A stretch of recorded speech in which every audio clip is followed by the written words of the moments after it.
வணக்கம், வெல்கம் சுலக தமிழா. தினம் ஒரு டயபெட்டிக் ஃப்ரெண்ட்லி ரெசிபியில் இன்றைக்கி நம்ம பார்க்க போகிற ரெசிபி கோதுமை மாவு புட்டு. ஆல்ரெடி நம்ம சேனலில் கோதுமை மாவு வச்சு இடியாப்பமும் கொழுக்கட்டையும் வீடியோ ஏற்கனவே அப்லோட் பண்ணியிருக்கோங்க. அதோட லிங்க் நான் கீழே தரேன், செக் பண்ணி பார்த்துக்கோங்க. வாங்க இப்போ கோதுமை மாவு புட்டு, அதாவது கார புட்டு நம்ம செய்ய போகிறது. வாங்க எப்படி செய்யறதுன்னு பார்க்கலாம். கோதுமை மாவு புட்டு செய்யறதுக்கு இப்போ 1 கப்பு கோதுமை மாவு எடுத்துருக்கேங்க. இப்போ இந்த துணியை வந்து ஈரம் பண்ண வேணாம், நல்லா காஞ்ச துணியில் இதை நல்லா அப்படியே க்ளோஸ் பண்ணி ஃபுல்லாக, ஏன்னா தண்ணி இருவிடுச்சுனாக்கா இதில் அப்படியே கட்டி கட்டி ஆகிடும். அதனால் நல்லா க்ளோஸ் பண்ணிவிட்டு இதை அப்படியே ஆவியில் வேக வச்சுக்கலாம். இப்போ தண்ணி சுட்டுச்சுங்க. இட்லி பானையில் கோதுமாவை வேக வச்சிடலாம். இது ஒரு 20 நிமிஷம் வேகட்டும். அப்புறமா நம்ம 20 நிமிஷம் கழித்து பார்க்கலாம். இப்போ 20 நிமிஷம் ஆயிடுச்சுங்க. இப்போ மாவு எடுத்து நம்ம ஒரு பவுலுக்கு மாற்றிக்கலாம்.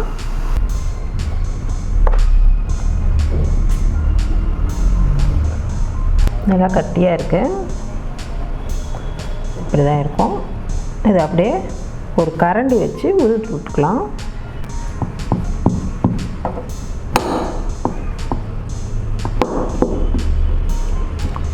அப்படியே ஒவ்வொரு கட்டிகளாக கொஞ்சம் கூட கட்டி இல்லாமல் நல்லா உதுத்துக்கலாங்க.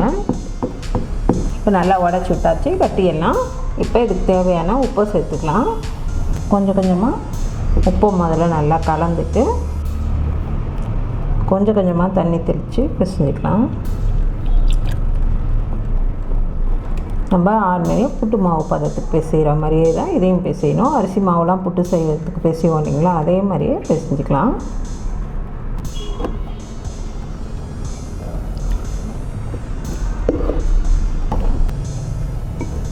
இப்போ நல்லா தண்ணி தெளித்து பிசைஞ்சாச்சு.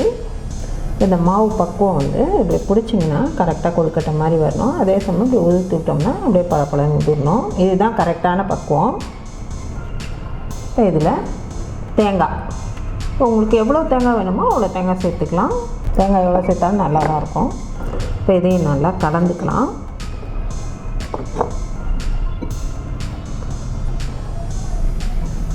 இப்போ இந்த மாவை ஆவியில் வச்சு அதே துணியிலே ஆவியில் வச்சுக்கலாம். வச்சு ஒரு 10 நிமிஷம் போல் வேக விட்டுடலாம்.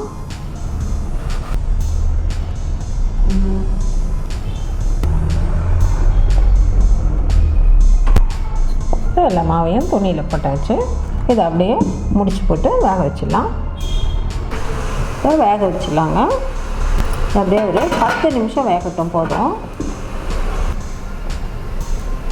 10 நிமிஷம் ஆகிடுச்சு, திறந்து பார்த்துடலாம்.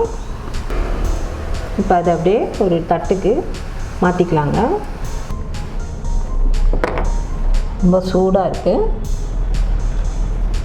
கொஞ்சம் ஆறட்டும்.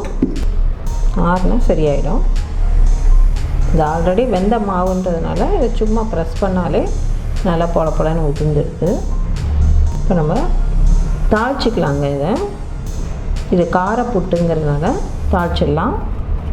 கோதுமை மாவு புட்டு தாளிங்க. கடாய் வச்சு எண்ணெய் ஊற்றி வச்சுருக்கோங்க. ஒரு 1 டேபிள் ஸ்பூன் எண்ணெய் போதும்.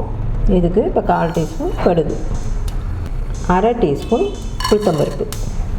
இது கூட நீங்கள் வேர்க்கடலை சேர்க்கறதாலும் சேர்க்கலாம். நான் இன்றைக்கி வந்து முந்திரி பருப்பு சேர்க்குறேன். முந்திரி பருப்பு சேர்த்தா கொஞ்சம் நல்லா டேஸ்ட்டாக இருக்கும். இந்த கோதுமை மாவு புட்டு அரிசி மாவு புட்டை விட சூப்பராக இருக்குங்க. உங்களுக்கு கலோரியும் கம்மி. ஒரு பெரிய வெங்காயம், ஒரே ஒரு பச்சை மிளகாய். இது கொஞ்சம் வதங்கினா போதும், ரொம்ப வதங்க வேணாம். ஏன்னா இது வந்து க்ரன்ச்சியாக கடிப்படும்போது ரொம்ப நல்லாயிருக்கும். தேங்காய் ஆல்ரெடி நம்ம இதில் சேர்த்துட்டோம் வேக வைக்கும்போது. இல்லைன்னா இந்த டைமில் கொஞ்சம் தேங்காய் போட்டு லைட்டாக வதக்கிட்டு சேர்த்துக்கலாம். கொஞ்சம் கருவேப்பிலை. இதில் நீங்கள் கேரட் ஏதாவது துருவி போட்டால் கூட சேர்த்துக்கலாம். நான் இன்றைக்கி எதுவும் செய்யலை, வெறும் ப்ளைனாக தான் பண்ணுறேன். இந்த கோதுமை மாவு புட்டு வந்து டயபெட்டிக் இருக்கவங்க மத்தியானம் லஞ்சுக்கு கூட எடுத்துக்கலாம். பிரேக்ஃபாஸ்ட்டுக்கு தான் எடுக்கணும்னு இல்லை, லஞ்சுக்கு எடுத்தால் கூட நல்லா ஃபில்லிங்காக இருக்கும்.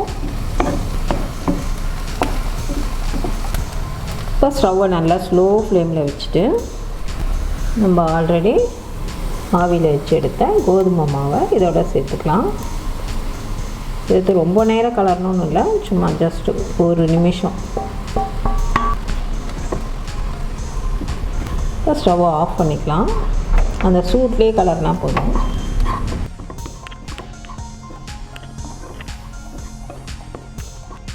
அவ்வளோதான். இப்போ நமக்கு ஆல்மோஸ்ட் ரெடி ஆகிடுச்சு.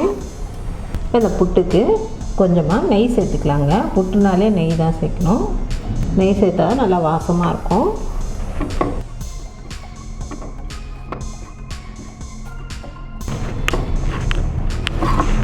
இப்போ நமக்கு சுவையான கோதுமை மாவு புட்டு ரெடி. டயபெட்டிக் ஃப்ரெண்ட்லி ரெசிபியில் கோதுமை மாவு புட்டு சூப்பராக ரெடி ஆகிடுச்சிங்க. நீங்களும் உங்கள் வீட்டில் இதே மாதிரி செஞ்சு பார்த்துட்டு உங்கள் கருத்துக்களை எங்களுக்கு தெரியப்படுத்துங்க. இந்த வீடியோ பிடிச்சிருந்தா வீடியோவுக்கு ஒரு லைக் கொடுத்துட்டு அப்படியே நம்ம சேனலை சப்ஸ்கிரைப் பண்ணி வச்சுக்கோங்க. தேங்க்யூ.